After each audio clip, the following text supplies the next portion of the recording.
Hello students, आज हम एक ऐसा टॉपिक पढ़ने वाले हैं जो आपके आसपास की दुनिया को समझने में मदद करेगा।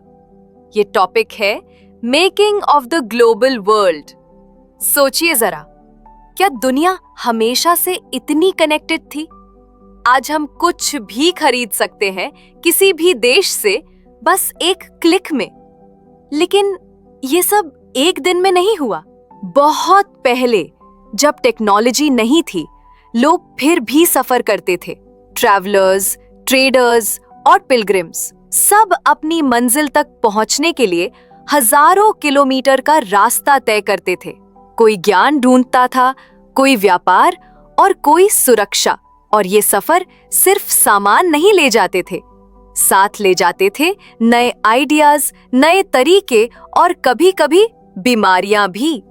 3000 BC में भी Indus Valley Civilization West Asia से ट्रेड कर रहा था। और मालदीव की छोटी सी कवरीज, ये जो छोटी सी सीशेल करेंसी थी, चाइना और ईस्ट अफ्रीका तक चली गई थी। 7th सेंचुरी में जर्म्स भी दूर दूर तक फैल गए और 13th सेंचुरी तक उनका असर और बढ़ गया। ये सब दिखाता है कि दुनिया का कनेक्टेड होना एक लंबी और इंटरेस्टिंग प्रोसेस था। आज जो ग्लोबलाइजेशन हम देखते हैं, ये सिर्फ पिछले कुछ डेकेड्स का रिजल्ट नहीं, बल्कि हजारों साल पुरानी कहानी का अंजाम है। अगली बार जब आप ऑनलाइन शॉपिंग करें या दूसरी कल्चर्स से चीजें देखें, सोचिए ये सब कैसे शुरू हुआ था। सिल्क रूट एक पुराना नेटवर्क था जो एशिया, यूरोप और नॉर्थ अफ्रीका के बीच ट्रेड और कल्चर को जोड़ता था। इतने बड़े नेटवर्क का नाम पढ़ा चाइनीज सिल्क के कारण, जो वेस्ट के देशों तक भेजी जाती थी। ये रास्ते जमीन पर भी थे और समुंदर पर भी। और इन रास्ते से सिर्फ सिल्क ही नहीं, पॉटरी, टेक्सटाइल्स और स्पाइसेस भी जाते थे, खासकर इंडिया और साउथ ईस्ट एशिया से। बदले में यूरोप से गोल्ड और सिल्वर आते थे। ये रास्ते सिर्फ ट्रेड के लिए नहीं थे, इसी के जरिए रिलीजन और आइडियाज भी फैल गए। सबसे पहले आया बुद्धिज्म, जो निकला था ईस्टर्न इंडिया से और पूरे एशिया में फैल गया। फिर आए क्रिश्चियन मिशनरीज और कुछ शताब्दियों बाद मुस्लिम प्रीचर्स भी इसी रास्ते से दूर दराज इलाकों तक पहुंचे। इन सिल्क रूट्स ने दुनिया के कोने कोने को सिर्फ माल के जरिए नहीं, बल्कि सोच और संस्कृति के जरिए भी जोड़ा। इतना ही नहीं, खाने की चीजें भी अपने सफर पर निकल पड़ी थीं। सोचिए, जब व्यापारी और यात्री दुनिया भर में घूमते थे, वो सिर्फ मसाले या रेशम नहीं, नए नए बीज और खाने की आदतें भी साथ ले जाते थे। कई बार हमें लगता है कि कुछ खाने की चीजें हमेशा से हमारे आसपास थीं, लेकिन असल में उनका इतिहास भी हजारों मील लंबा है, जैसे स्पैगेटी और नूडल्स। कहा जाता है कि चीन की नूडल्स पश्चिम की ओर चली गईं और धीरे धीरे इटली में स्पैगेटी बन गईं। कुछ लोग मानते हैं कि अरब व्यापारी पास्ता को सिसिली ले आए थे, जो अब इटली का हिस्सा है। इतनी कहानियों के बीच कभी-कभी सच्चाई पता करना मुश्किल हो जाता है, मगर ये सब बताता है कि लोग बहुत पहले से ही खाने पीने से जुड़ी संस्कृतियों को एक दूसरे तक पहुंचाते रहे। और अब बात करते हैं कुछ ऐसे फसलों की जिनके बिना आज हमारा खाना अधूरा लगता है। आलू, टमाटर, मक्का, मिर्च, मूंगफली, ये सब सिर्फ 500 साल पहले ही हमारी दुनिया में आए। जब क्रिस्टोफर कोलंबस अमेरिका पहुंचा, तो वहां से ये अनगिनत फसलें यूरोप और एशिया तक पहुंची। धीरे धीरे ये हमारे खेतों और रसोई का हिस्सा बन गईं। और आज हमें लगता है ये हमेशा से यही थीं।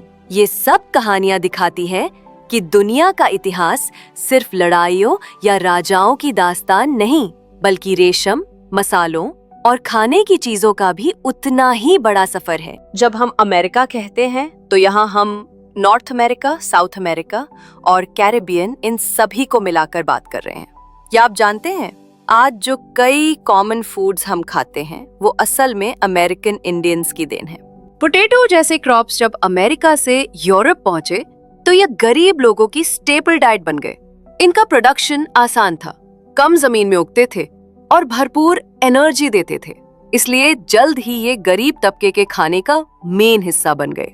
लेकिन इन नए फसलों ने कई बार लोगों की जिंदगी और मौत के बीच का फर्क तय किया है।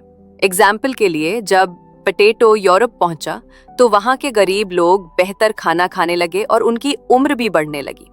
लेकिन हर एडवांटेज के साथ एक खतरा भी आता है। आयरलैंड के सबसे गरीब लोग धीरे धीरे सिर्फ पोटैटो पर निर्भर हो गए थे।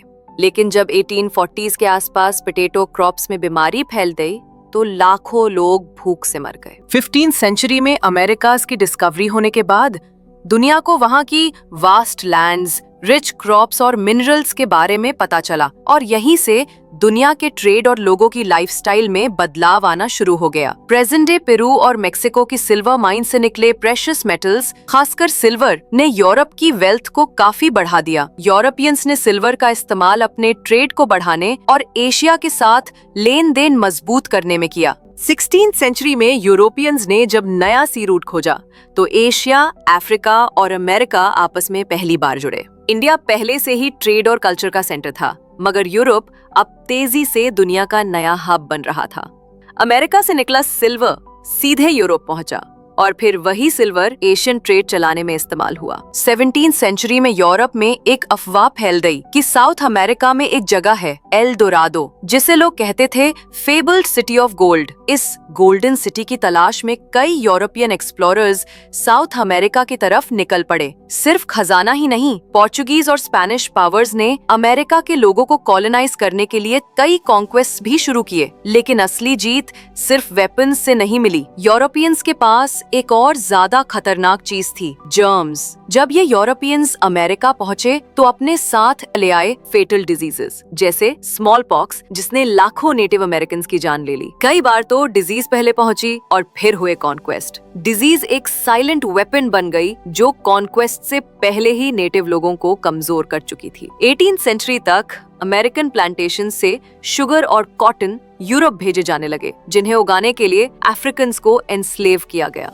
19th सेंचुरी तक यूरोप में लोगों को कई मुश्किलों का सामना करना पड़ रहा था। गरीबी, भूखमरी, भीड़ भाड़ वाले शहर, जानलेवा बीमारियां और लगातार रिलीजियस कॉन्फ्लिक्ट्स। सिर्फ इतना ही नहीं, जो लोग डोमिनेंट रिलीजन के बिलीफ्स को नहीं मानते थे, उन्हें पर्सिक्यूट भी किया जाता था। इन्हीं सब वजहों से हजारों लोग यूरोप छोड़कर अमेरिका की तरफ भागने लगे, एक बेहतर जिंदगी की तलाश में। चाइना और इंडिया कभी दुनिया की सबसे रिच कंट्रीज में से एक हुआ करते थे, लेकिन अमेरिकाज की डिस्कवरी के बाद से ही पावर और ट्रेड का बैलेंस धीरे धीरे बदलने लगा। चाइना अब दुनिया से थोड़ा दूर हो गया था और दुनिया का ट्रेड सेंटर एशिया से यूरोप शिफ्ट हो चुका था।